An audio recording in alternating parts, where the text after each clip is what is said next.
Primeiro, eu preciso fazer uma análise histórica, chegar a uma visão macro para se descer a questão do processo penal.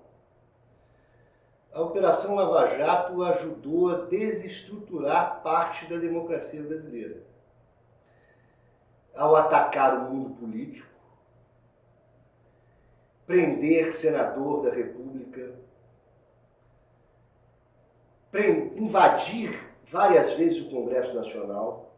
E isso se faz a partir de Curitiba, mas não só de Curitiba. Há uma coluna vertebral montada pelo Sérgio Moro, o TRF do Rio Grande do Sul, depois no STJ, o ministro Félix Fischer, recém-aposentado, que veio exatamente do Paraná. Seu filho, inclusive, é um juiz que se arvorou ser um seguidor do Moro no Paraná.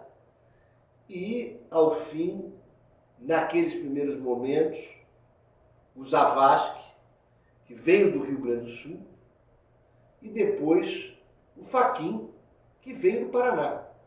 Veja que o que acontece é uma coluna vertebral das mesmas pessoas que causam inúmeras decisões conflitantes com o Estado Democrático de Direito.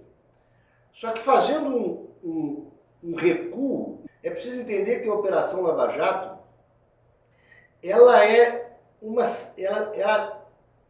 sequência de doutrinação e controle dos americanos aos sistemas da América Latina.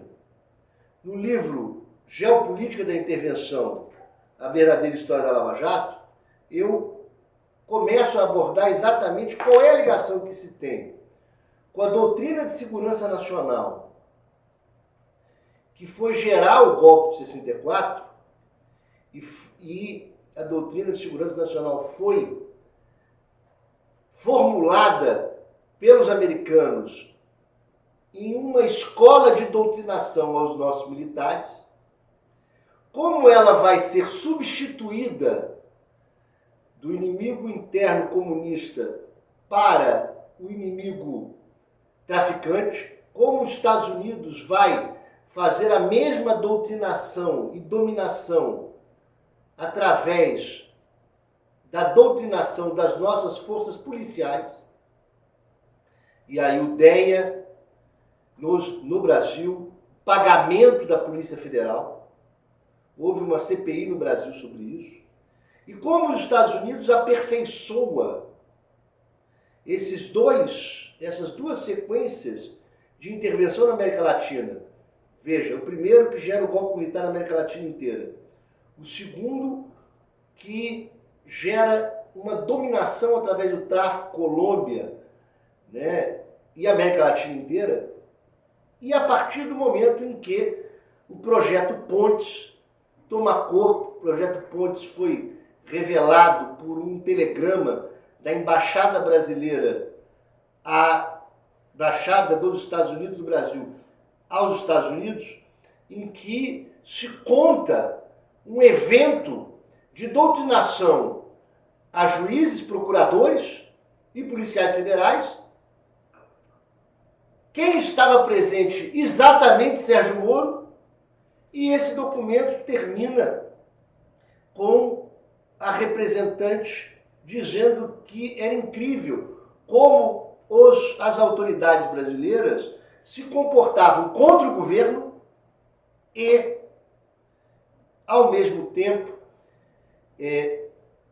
eram altamente doutrináveis, não sob o ponto de vista do terrorismo, mas sobre a questão da corrupção. E esse telegrama termina exatamente dizendo: agora passaremos a fases práticas, operações e forças-tarefas, e lista entre as possíveis cidades Curitiba. Portanto,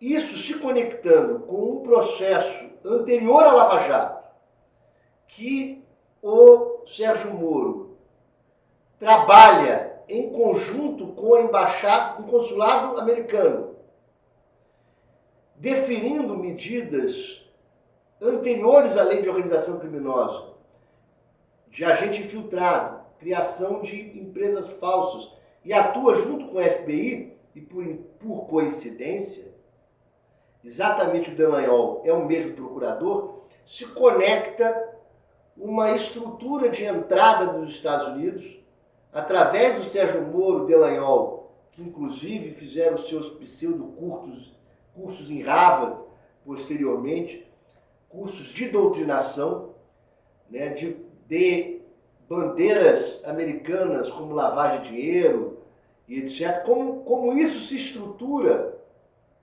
a um ataque ao regime político brasileiro. Né? Conecta-se isso com a questão do Snowden, que é exatamente a denúncia que o agente da CIA faz de monitoramento de autoridades no mundo, entre os quais exatamente a Lava Jato, a Petrobras, e com isso se verifica que o Sérgio Moro, o Dallagnol e a Lava Jato serviram ao instrumento de ataque e desestruturação das nossas forças políticas.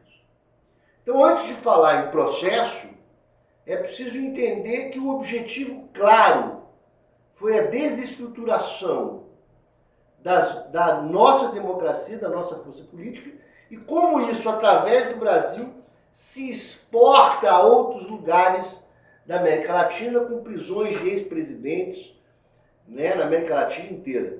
Algo que os Estados Unidos nunca fez com seus próprios políticos.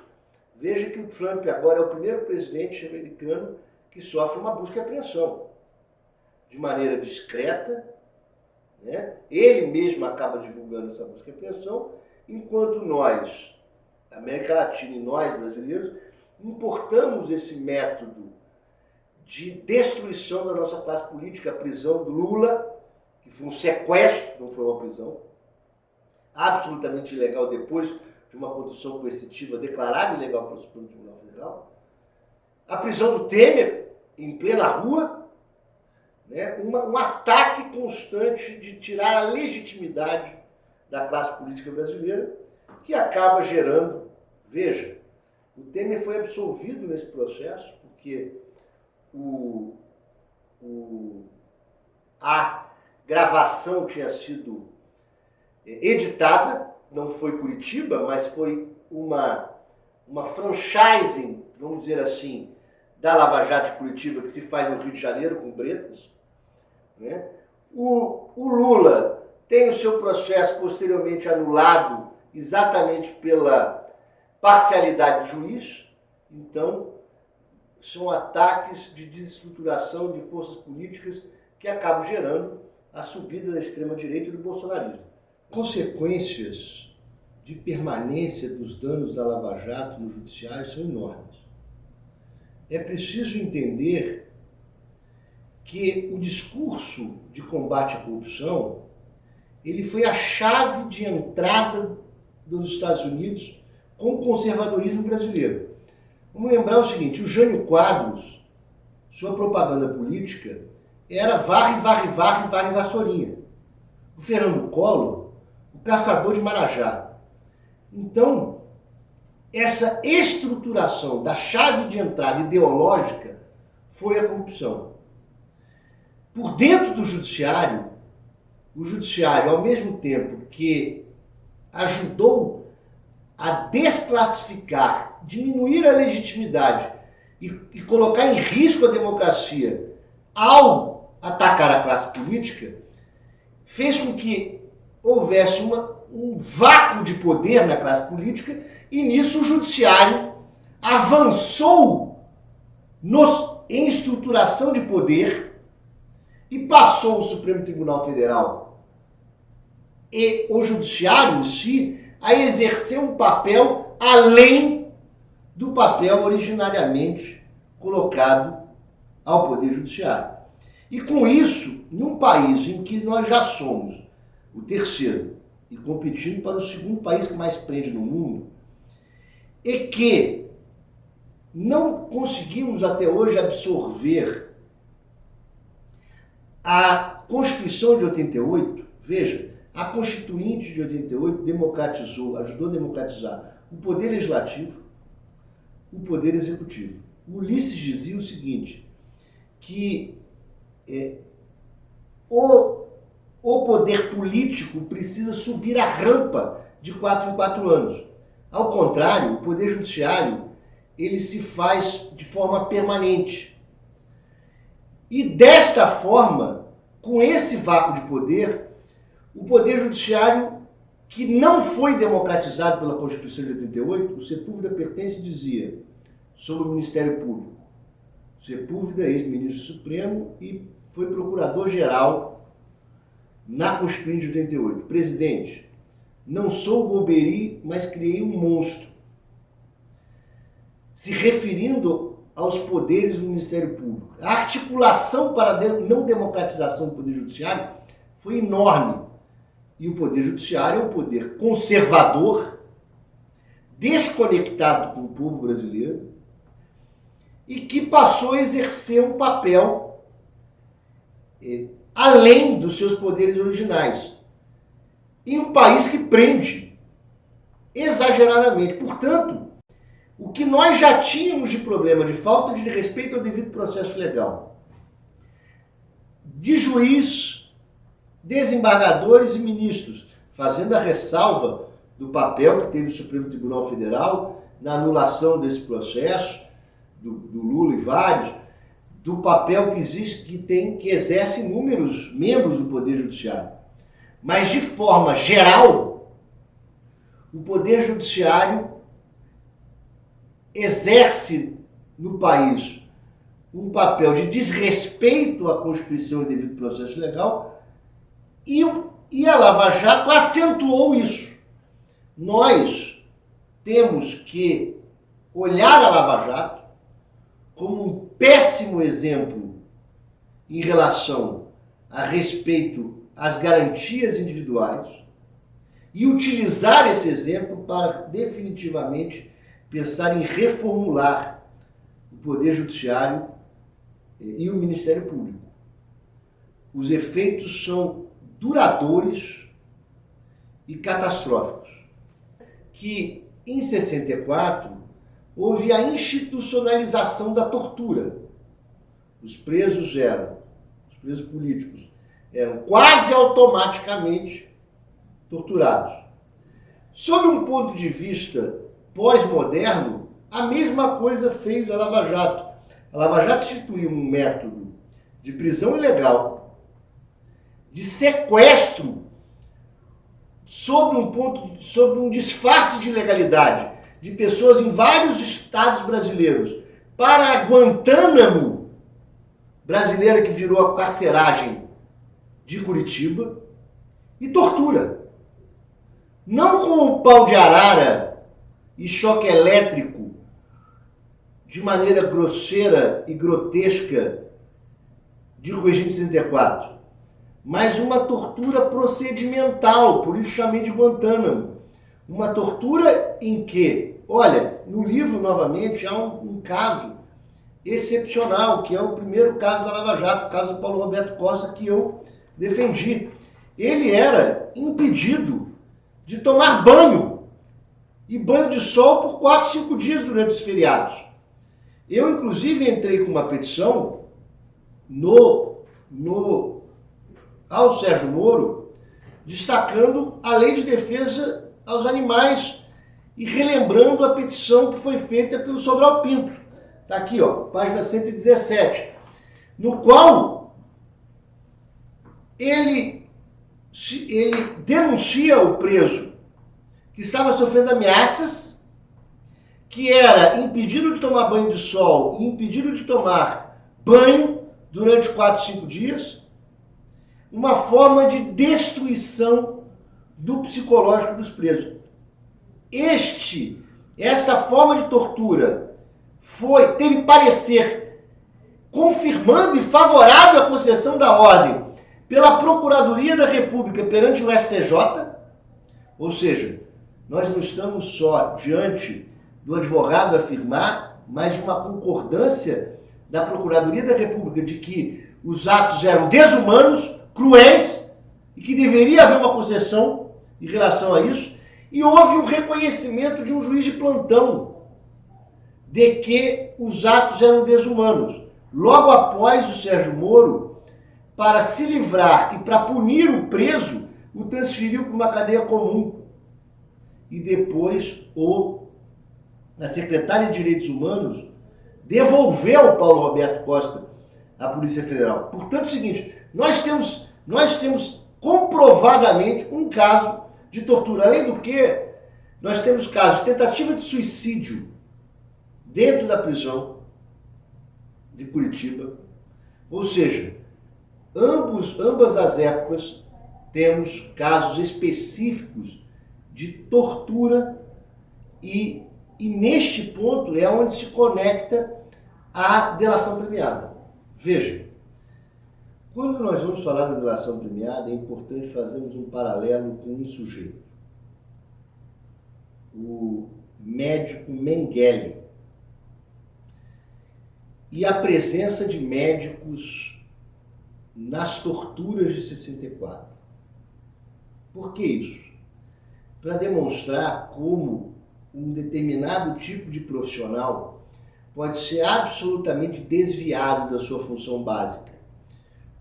Os médicos que estavam participando da tortura, atendendo o preso em 64, para ver se ele resistia mais à tortura, eles eram coautores da tortura. É um desvio de função como o do Mengele. O advogado, ele serve para defender a garantia individual e o direito do cidadão intransigentemente.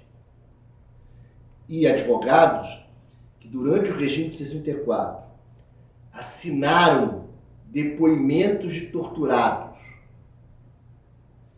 com a sua assinatura, dando legitimidade ao que ali se falava, traíram a profissão e traíram a luta pela redemocratização do país. O mesmo aconteceu em Curitiba. Os advogados que participaram de delação premiada, sabendo que as prisões eram decretadas de forma ilegal, que os presos eram mantidos presos e torturados da forma que eu relatei, torturados procedimentalmente, torturados com ameaça à família, torturados sem poder tomar banho. Esses advogados ajudaram a dar legitimidade a uma das piores fases da história brasileira. Essa conta chegará em alguns anos ao currículo desses advogados. E, óbvio, a Operação Lava Jato montou um grande esquema financeiro para perseguir os advogados que se mantinham fiéis à profissão e dar lucros financeiros aos advogados que foram copartícipe dessas ilegalidades. Como? Quero dar aqui um exemplo. Pedro Serrano, por exemplo, ele foi perseguido. Teve um inquérito que ele respondeu em relação à interposição de um mandado de segurança para obter acesso a documentos que foram utilizados pela Lava Jato. Tivemos ataques ao Batóquio, que acabou sofrendo um mandado de busca e apreensão dos registros de entrada e saída do seu escritório. Veja, ambos os casos, eu fui advogado, procurador de prerrogativa do Conselho Federal da Ordem dos Advogados do Brasil. E o Supremo Tribunal Federal trancou essas perseguições e acusações. Ao mesmo tempo que esses advogados eram perseguidos, O que acontecia com os advogados que se mancomunaram com a Lava Jato? Os réus que passavam para a delação premiada saíam ricos, abriam mão de parte de bens. Esses advogados certamente tiveram liberação de valores para o juízo, e aí está a caixa preta da Lava Jato. Se quem gosta de estudar lavagem de dinheiro diz follow the money, nos procedimentos sigilosos de sequestro de bens, ainda haverá a descoberta da manipulação realizada pelo Sérgio Moro na liberação de bens para os delatores e para pagamento rápido dos advogados escolhidos pela Lava Jato. Portanto, estamos tratando de um mecanismo que foi financeiro para os advogados escolhidos, ligados a procuradores, e esta conta histórica chegará. Eu divido a advocacia que participou de defesa na Lava Jato entre advogados e delacionistas. Não é possível se esconder atrás de um discurso de pragmatismo que a delação premiada era uma estratégia de defesa. Não. A delação premiada foi o método que fez sucumbir o direito constitucional e colocar o mecanismo das ilegalidades a funcionar. A Lava Jato conseguiu transformar, e aí, se eu como advogado estou fazendo um ataque aos advogados que descumpriram o seu papel na Lava Jato, é necessário que grande parte do jornalismo brasileiro faça uma meia-culpa, porque deixou de exercer um papel fundamental do jornalismo investigativo e passou a ser a imprensa oficial quase inteira uma grande assessoria de imprensa da Lava Jato, vendendo notícias, ajudando a destruir a classe política, a destruir a nossa estabilidade e montar um sistema que acabou gerando o bolsonarismo.